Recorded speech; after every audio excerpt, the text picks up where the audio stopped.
Blount County, northeastern Jefferson County, Oh, St. Clair County, that's my county. 8:30 p.m. Central Daylight Time. That is me. At 7:15 p.m. Central Daylight Time, severe thunderstorms were located along the line extending from near Smith's Dam to near Bangor to near Susan Moore, moving southeast at 35 miles per hour.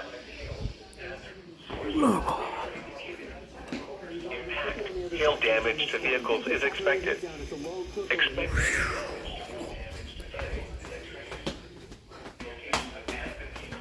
Whitney Junction, Kitson, Palmerdale, Watsville, Chuckville, Smoke Rise, Newcastle, Fairview, Bangor, Gardendale, Morris, Clay, Chambleys Mill, Holly Springs, Village Springs, Chula Vista, Birmingham Race Course, Locust Fork, Trusto, and Blood Springs. For your protection, move to an interior room on the lowest floor of a building. Repeating, a severe thunderstorm warning has been issued until 8:30 p.m. Central Daylight Time for the following counties in Alabama: Blount, Jefferson, St. Clair, and Walker.